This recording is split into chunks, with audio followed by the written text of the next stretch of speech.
It's time for another Dice Tower review with Zee Garcia.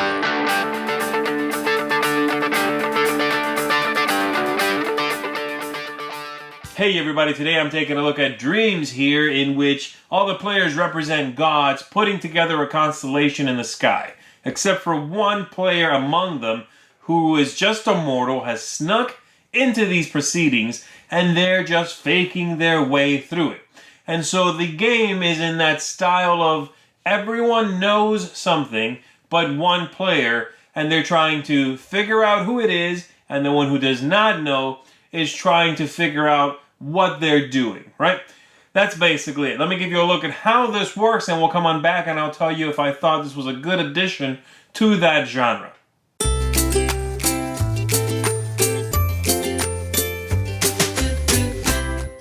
The objective of the game is to get the most victory points, and players are going to be playing rounds, scoring each round with these little tokens until someone has scored 16 or more, and at the end of that round, whoever has the most points is, of course, the winner. Each round goes like this. We're going to flip over 4 cards over here. They are going to be numbered with these tokens, 1, 2, 3, and 4. And then we're going to shuffle up these piles of tokens that have been prepared from the beginning of the game. We're going to do a double blind shuffle of them, and then give everyone 1 token, in this case 4 players.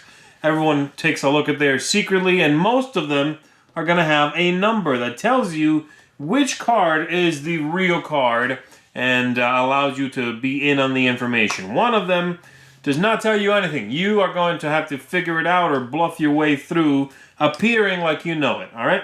Everyone is given one of these dials for later on in the game for scoring purposes, as well as 3 of these stars, I guess you could call them. You have this small translucent one, the small black one, and this medium smoky looking one. And then you begin. So starting from the star player, you are going to take one of your 3 and put it out somewhere in the sky to begin creating the constellation based on whichever card got picked. In this case, again, number 2 over here. And so the first player could do that. Okay. And let's say they all know except the last player over here. So second player could take theirs and do that. Third player takes theirs and does this. And then the fourth player, who does not know, is trying to figure out which of these it is to appear to blend in. And so they could do that. Okay? And we go back to the beginning. The first player who has now used their small black one, so they have to use one of their leftover ones. So they're going to take this one and they'll do that. Next player will do that. This player will do that. This player will do that, because they've kind of figured out what's going on here, I think. And so on. And so once this is all done, then the players are done. Once we've all put out all of the stones we have, all of these stars, and then everybody uses their little dial to figure out who they think is the one who does not know. However, all the ones who knew from the beginning are going to select the color of the player who they think is the faker, the one who had no idea. The faker themselves is going to pick the number on here, there's numbers 1 through 4, of the card they thought it was, alright? And then these are all simultaneously revealed, so immediately you'll know who did not know from the beginning and who everybody else was guessing. The faker, that is the mortal player, is going to get 3 victory points if none of the other players guessed their color correctly, meaning they hid very well that they were the one that did not know. And they also get 2 points if they guessed the right image. So let's say in this case, the player who did not know did in fact guess 2, but one of the other players figured out that it was them by selecting them. Well, they still got the 2 points for getting it right. So let's just give them 2 points there. And then the other players, the god players, are going to get 2 victory points if they guessed the mortal. So let's say that one player who guessed was green. They guessed that the faker was red there. And they also get 1 point if nobody guessed their color, because they acted in such a divine manner that no one could possibly suspect them, okay?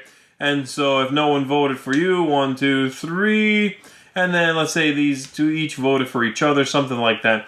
And so that's what you've got. Once that's done, everybody gets back their collection of necessary stones here. We discard these 4 cards. We draw 4 more, put numbers on them. Again, do the double blind shuffle with these, and play another round. That continues until someone gets to 16, like I said.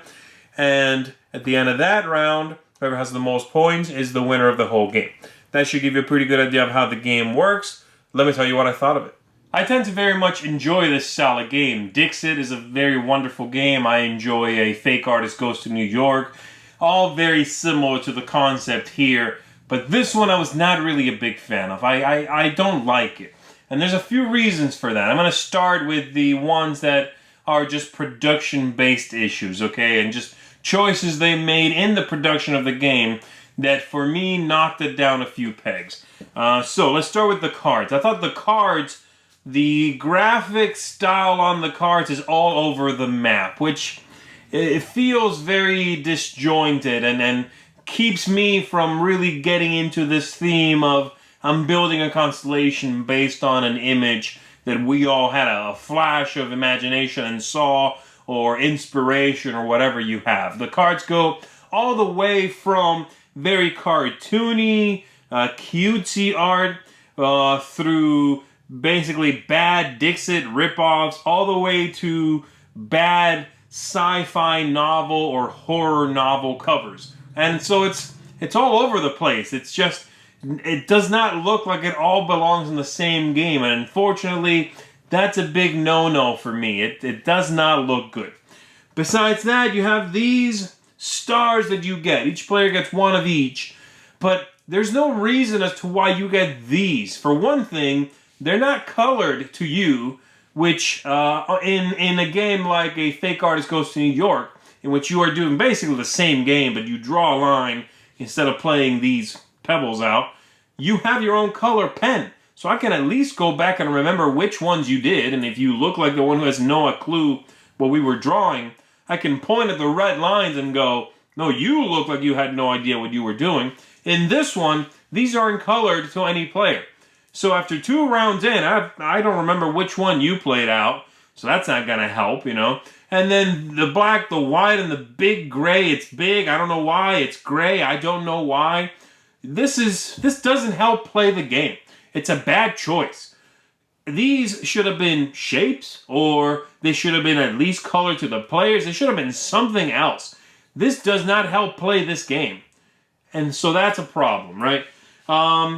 The whole thing is so abstracted that you feel like you're just sort of shooting in the dark most of the time. You could probably play out a stone randomly and just look like you're sure of what you're doing and quite possibly get away with it, you know? Even knowing the answer, you could do that. You could probably get away with it. And so I felt that the idea here, the concept of the game is clever. I like this whole, we're going to put constellations together and one person's faking it. Cool. I like that in A Fake Artist Goes to New York. That's fine. But the cards should have been, I should have added to the vibe here. You know, the mood here is supposed to be very ethereal, right? This is not helping. And then these things are not helping that either. This could be a good game. There is promise here of an interesting party-style game. But this is not it. This production has issues. And the follow-through of every part feels like it was done by different departments. And then everyone came together, tacked all the pieces into one thing and threw them in the box. This isn't congruent. This does not all work together. These things also are very flimsy and badly designed. Yet another thing that feels like it came from, its own department and then just got thrown in the box. For one thing, they don't have that little plastic rivet thing that you would press into the center of it and keep them together. They are stuck together with sticky foam pieces or something. Very easy to pull apart for one thing. They just pop off. So I've had to keep putting them together. They keep falling off. It's not very well done. Anyway, that's what I think of it. Again, it's a game that has an interesting premise and comes with an interesting idea packaged in the box.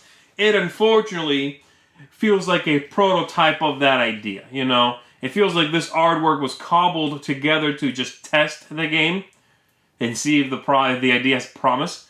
But this does not feel like a final product. You know, these feel like we're just testing this out for now. We'll settle on something better later. Same thing with the cards. So unfortunately for me, this is a pass.